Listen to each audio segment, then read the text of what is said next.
तो जनाब एक और ऑस्ट्रेलिया सीरीज, एक और शिकस्त, एक और वाइट वॉश। 29 साल हो गए ऑस्ट्रेलिया में पाकिस्तान को टेस्ट में जीते हुए। भारत जाकर टेस्ट सीरीज जीत जाता है ऑस्ट्रेलिया में आखिर 2 मरतबा, और हम 29 साल से एक टेस्ट नहीं जीत सके। हम इस बात से अंदाजा लगा लें कि test one day sorry test cricket में स्पेशली और ओवरऑल क्रिकेट में हम कहाँ स्टैंड करते हैं। Another huge disappointment. और टू बी ऑनेस्ट, कल जो पाकिस्तान का बैटिंग क्लैश हुआ उसके बाद तो पाकिस्तान की हार यकीनी थी। एक उम्मीद थी कि शायद आज रिजवान और आमिर जमाल कोई एक्स्ट्राऑर्डिनरी पार्टनरशिप कर लें, कि ऐसा हो नहीं सका। लेकिन बहरहाल ये उन दोनों की जिम्मेदारी नहीं थी। जब आप 7 विकेटें गिरा दें तो उसके बाद ये प्रेशर रहता है कि एक विकेट गिरनी थी, और वही हुआ रिजवान के आउट होते ही फिर मैच तब्दील हो गया।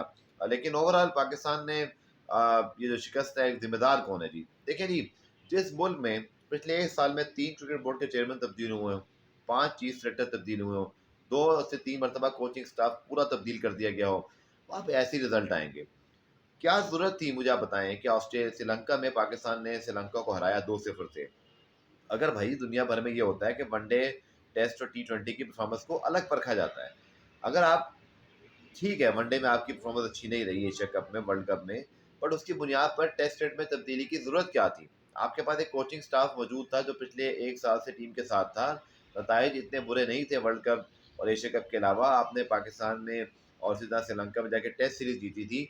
आपको उसको बरकरार रखना चाहिए था। और फिर आप रिप्लेस किसको कर रहे हैं, किससे? मनी के ग्रांट ब्रैडमन, मिकी आर्थर को रिप्लेस कर रहे हैं मोहम्मद हफीज से, जिनका बतौर क्रिकेटर में बड़ा एहतराम करता हूँ, लेकिन उनका क्या कोचिंग एक्सपीरियंस है? वो तो टीम के डायरेक्टर हैं, उन्होंने तो कोचिंग कोर्स तक नहीं किए। आपको पता है कि वो सिर्फ इसी वजह से ऑफिशियली कोच अनाउंस नहीं है क्योंकि उन्होंने बदलूबस है, जो आई थिंक जो लेवल 2 और लेवल 3 है, वो कोर्सेज ही नहीं किए हुए, और आपने उनको डायरेक्ट डायरेक्टर बना दिया। वो वर्ल्ड कप से पहले क्रिकेट कमेटी में शामिल होते हैं वर्ल्ड कप के दौरान, और फिर वो इस्तीफा देते हैं। मिसबाह उल जो क्रिकेट कमेटी के चेयरमैन थे, उनको आपने बिल्कुल दूध में से मक्खी की तरह साइडलाइन किया, और उसके बाद अचानक से मोहम्मद हफीज एकदम से जो है वो इस क्रिकेट बोर्ड के जो है वो डायरेक्टर और क्रिकेट टीम का डायरेक्टर बन के सारे शॉट्स वो खेल रहे हैं। देखिए जी, पाकिस्तान की टीम है, हारेगी तो दुख होगा, चाहे कोई भी कप्तान हो, कोच हो। जीतेगी तो कोई भी कप्तान कोच हो, खुशी होगी। कोई एजेंडा नहीं है, कोई पर्सनल लाइकिंग डिसलाइकिंग नहीं है। लेकिन जब रिजल्ट अच्छे नहीं आते और उससे पहले आपके इनकन्सिस्टेंसी होती है, तो फिर क्या क्या बोलें? जो बेचारे उस पर डाल दें जी, अब्दुल्ला शफीक ने कैच छोड़ दिया, ठीक है, वो बात मानता हूँ मैं कि लास्ट मैच भी हम जीत सकते थे, हम ये टेस्ट मैच भी जीत सकते थे।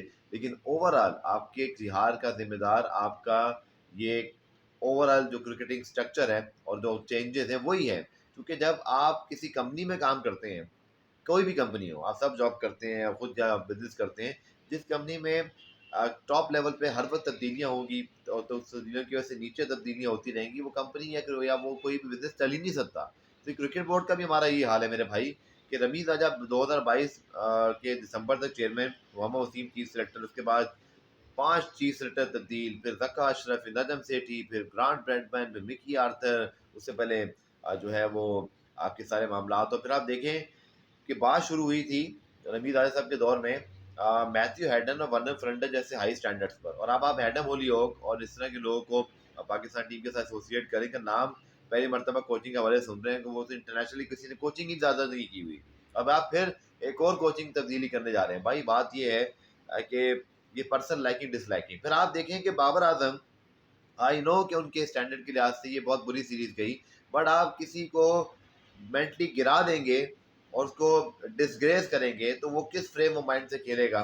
जबकि ये एक वो जॉब है जो कि पूरी दुनिया के सामने खेलना है, ठीक है? इसमें आप किसी का अगर पूरा मोराल ही डाउन कर दें। अब आप, मैं मानता हूँ कि बाबर आजम की वर्ल्ड कप में परफॉर्मेंस अच्छी नहीं थी, मैं मानता हूँ कि कैप्टनसी में भी बड़े सवालात उठे, बट वो टेस्ट में ठीक ठाक टीम को लीड कर रहे थे, वो टेस्ट के अच्छे खासे परफॉर्मर रहे हैं। इसी तरह टी20 के अंदर भी लास्ट टी20 का फाइनल खिलाया उन्होंने, वो और रिजवान और बाकी प्लेयर्स जो है वो टीम की बैकबोन है। लेकिन आपने किया क्या? जिस क्रिकेट बोर्ड के पास डे टू डे अफेयर चलाने का इख्तियार था, उसका उसका इख्तियार यहाँ तक पहुँचा दिया गया कि वो बाबर आजम जैसे कप्तान को बुलाकर कह रहे जी हम आपको फारिग करने वाले हैं जी, टी20 और वनडे दोनों से, तो आप बता दें कि अब आपने क्या करना है। बाबर ने तो बिल्कुल ठीक किया, क्योंकि कोई इज्जत होती है। उन्होंने फिर तीनों फॉर्मेट छोड़ दिए कि भाई मुझे फिर खुदा के लिए एज अ प्लेयर ही खेलने दें, फिर आपने जो करना है कर लें। ये तो हाल है आपके क्रिकेट बोर्ड का। जब ये तमाशा हुआ है वर्ल्ड कप के बाद, ये बाबर आजम को बुला के जो कुछ किया गया, इस टीम की पूरी जो यूनिटी है, पाकिस्तान टीम की पूरी जो एक कह लें कि जो एक मिसाली यूनिटी थी उसको तबाह कर दिया गया। और ये सिलसिला शुरू हुआ था वर्ल्ड कप में उस प्रेस रिलीज से। आपकी टीम वर्ल्ड कप में भी खेल रही है, फाइट कर रही है, सर्वाइवल है, पहले मुश्किल पड़ गई हुई थी। और वहाँ क्रिकेट बोर्ड को आप देखें कि मशवरे कैसे-कैसे दिए जाते हैं और फिर वो उन पे अमल भी किया जाता है कि बस अपनी जान बचाओ। और उस वक़्त से सिलसिला शुरू हुआ। अच्छी खासी जो टीम है, जो एक मोराल बना हुआ था, जो यूनिटी थी, उसको तबाह किया गया। उस टीम के अंदर दरार डाली गई और आप इसका भी खमियाजा भुगतेंगे आगे चल के और भी। ये कोई हल ही नहीं था जो आपने किया है। ये सिर्फ पर्सनल लाइकिंग डिसलाइकिंग के फैसले थे। अब आप देखें कि क्रिकेट बोर्ड का प्रेस रिलीज आता है ड्यूरिंग वर्ल्ड कप कि भाई ये हमारी टीम नहीं है, ये तो चीफ सेलेक्टर इंतजाम साहब ने सिलेक्ट की थी, ये बाबर ने सिलेक्ट की थी, हम तो आप सब इसको सपोर्ट करें क्योंकि हम अब नहीं कर रहे, क्योंकि हमने अपनी गर्दनें बचानी है। उसके बाद फिर जिस अंदाज से बाबर को हटाया गया, तीनों फॉर्मेट से उनको मजबूर किया गया कि टेस्ट क्रिकेट के छोड़ें।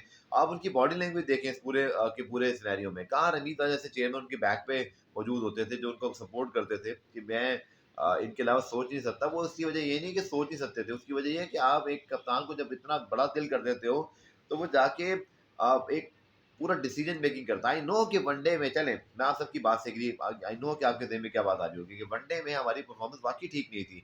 बट उसकी बुनियाद पर आपको टेस्ट और टी20 में तब्दीली करने की एकदम से ज़रूरत क्या थी? शाहीन शाफिदी को ये तीसरा टेस्ट खेलना चाहिए था, लेकिन वो इसलिए नहीं खेले क्योंकि उनको कप्तान आपने बना दिया है। अब वो पीएसएल और टी20 कप्तानी में उलझे रहेंगे तो उनको टेस्ट क्रिकेट नहीं खेलनी। ये दुनिया में कहाँ होता है ये तमाशा? ऑस्ट्रेलिया ने तो किसी जोश हेज़लवुड, पैट कमिंस स्टार को या डेविड वार्नर को, उस्मान ख्वाजा को, मतलब स्टीव स्मिथ को या लबुशेन को, किसी को रेस्ट नहीं करवाया। तो हमें इसलिए ये ज़रूरत पड़ी थी। सर बात ये है कि आवे का आवा बिगड़ा हुआ है। मैंने अगेन ये बात बोल रहा हूँ कि मोहम्मद हफीज़ का कोई कोचिंग एक्सपीरियंस नहीं है। आप उनको डायरेक्टर बना देते हैं, फिर उसके बाद पूरा का पूरा कोचिंग स्टाफ तब्दील कर देते हैं। कहानी यहाँ तक पहुँच गई है कि एंड्रयू पटेल जो पाकिस्तान के बैटिंग कोच थे, उन्होंने हालाँकि उनको निकाला भी नहीं गया, उन्होंने हमसे खुद जान छुड़ाई और जाके उन्होंने अफ़गानिस्तान की टीम जॉइन कर ली। अब दुनिया का कौन-सा मुझे बताएँ फ़ॉरेन कोच मुस्तकबिल में आपके पास आएगा, जो आपकी हरकतें हैं। जब क्योंकि ये जो 29 साल का जनाब, ये ओवरऑल हमारे क्रिकेट का मामला है। ये 1 साल पहले भी हुआ, उससे पहले भी तमाशे होते रहे। बहरहाल बहुत एम्बैरेसिंग है। और जहाँ तक क्रिकेटिंग लिहाज से बात की जाए, जब लड़के टीम हमारी टीम में बिलीव नहीं है, माहिर नफ्सियात को दिखाना पड़ेगा भाई। होबार्ट 99 हम वो जीता हुआ मैच हारे, सिडनी 2010 हारे, इसी तरह ब्रिस्बेन में हारे 2016 में, इसी तरह हम अब 2023 का ये जो आखिरी मैच था मेलबर्न में वो हारे, अब हम सिडनी में हारे।